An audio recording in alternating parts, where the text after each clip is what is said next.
2 ಎಕರೆ ಪರಂಗಿ ಗಿಡಗಳಿಗೆ ಬೆಂಕಿ, ಬೆಳೆಯ ಜೊತೆ ಡ್ರಿಪ್ ಪೈಪ್ಗಳು ಸುಟ್ಟು ಭಸ್ಮ.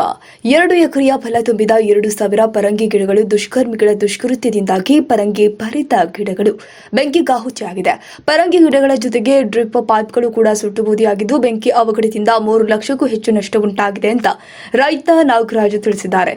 ತೂಬಗೆರೆಯ ಹೋಬಳಿಯ ಮೊಕ್ಕಳಿಘಟ್ಟ ಗ್ರಾಮದಲ್ಲಿ ಶುಕ್ರವಾರ ರಾತ್ರಿ ಘಟನೆ ಸಂಭವಿಸಿದ್ದು, ನಾಗರಾಜ್ ಎಂಬುವರಿಗೆ ಸೇರಿದ 2,000ಕ್ಕೂ ಅಧಿಕ ಪರಂಗಿ ಗಿಡಗಳು ಸಂಪೂರ್ಣ ನಾಶವಾಗಿದೆ. ರೈತರು ಆದ ನಾಗರಾಜು ಕಳೆದ 2 ವರ್ಷಗಳಿಂದ ಸಾಲದ ಸಂಕಷ್ಟದಲ್ಲೇ ಪರಂಗಿ ತೋಟ ಮಾಡ್ತಾ ಇದ್ರು. ತೋಟದಿಂದ ಬರ್ತಾ ಇದ್ದ ಅಲ್ಪ ಆದಾಯದಿಂದಲೇ ಕುಟುಂಬ ನಿರ್ವಹಣೆ ಮಾಡ್ತಾ ಇದ್ದು, ಮಕ್ಕಳಿಗೆ ರಜೆ ಇದ್ದ ಕಾರಣ ನಾಗರಾಜು ಕುಟುಂಬ ಸಮೇತ ಸಂಬಂಧಿಕರ ಮನೆಗೆ ತೆರಳಿದ್ರು. ತೋಟದ ಬಳಿ ಯಾರೂ ಇಲ್ಲದನ್ನ ಗಮನಿಸಿದ ದುಷ್ಕರ್ಮಿಗಳು ತೋಟಕ್ಕೆ ಬೆಂಕಿ ಇಟ್ಟಿದ್ದಾರೆ. ಸುದ್ದಿ ತಿಳಿದು ಸ್ಥಳಕ್ಕೆ ಬರುವಷ್ಟರಲ್ಲಿ 2 ಎಕರೆಯಲ್ಲಿ ಇದ್ದಂತಹ ಪರಂಗಿ ತೋಟ ಸಂಪೂರ್ಣ ಸುಟ್ಟು ಬೂದಿಯಾಗಿದೆ. ಪರಂಗಿ ಗಿಡಗಳಿಗೆ ಡ್ರಿಪ್ ಮೂಲಕ ನೀರಾವರಿ ವ್ಯವಸ್ಥೆ ಮಾಡಲಾಗಿತ್ತು. ಸುಮಾರು 2 ಲಕ್ಷ ಮೌಲ್ಯದ ಡ್ರಿಪ್ ಪೈಪ್ಗಳನ್ನು ಹಾಕಲಾಗಿದ್ದು, ಬೆಂಕಿ ಅವಘಡದಲ್ಲಿ ತೋಟದಲ್ಲಿ ಇದ್ದ ಪೈಪ್ಗಳು ಸುಟ್ಟು ಕರಗಲಾಗಿದೆ. ಬೆಂಕಿ ಅವಘಡದಿಂದಾಗಿ ನಾಗರಾಜ್ ಒಟ್ಟಾರೆ 3 ಲಕ್ಷಕ್ಕೂ ಹೆಚ್ಚು ನಷ್ಟ ಉಂಟಾಗಿದೆ ಅಂತ ಅಂದಾಜಿಸಲಾಗಿದೆ. ಬೆಂಕಿ ಅವಘಡಕ್ಕೆ ಸಂಬಂಧಪಟ್ಟಂತೆ ತೋಟಗಾರಿಕೆ ಇಲಾಖೆ ಗಮನಕ್ಕೂ ತರಲಾಗಿದ್ದು, ಅಧಿಕಾರಿಗಳು ಭೇಟಿ ನೀಡಿ ಪರಿಶೀಲನೆ ಮಾಡಿದ್ದಾರೆ.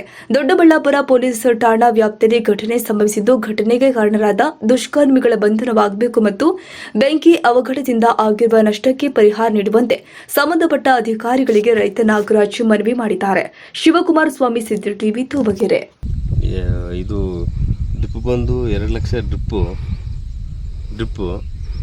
ಮತ್ತು ಇದು 2 ಎಕರೆ ಪಪ್ಪಾಯಿ ಬೈಲಿರೋದು 2,000 ಗಿಡ.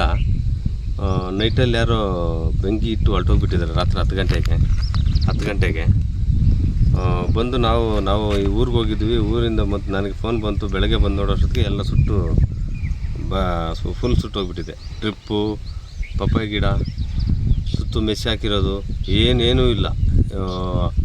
80 ಲೆಂತು PVC ಪೈಪು, 1.5 ಇಂಚು ಎಲ್ಲ ಪಿನಲಕ್ಸಿ ಹಾಕಿದ್ದು.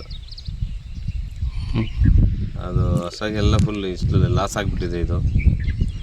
ಇದೆಷ್ಟು ಎಕರೆ ಇರೋದು ಸರ್? 2 ಎಕರೆ. ಎಷ್ಟು ಗಿಡ ಇದ್ವು ಸರ್? 2,000 ಗಿಡ ಇದೆ. ಲಾಸು ಇವಾಗ ಪಪ್ಪಾಯಿದು ಎಲ್ಲ ಸೇರಿದರೆ ಒಂದು 3 ಲಕ್ಷ ಲಾಸ್ ಆಗಿದೆ.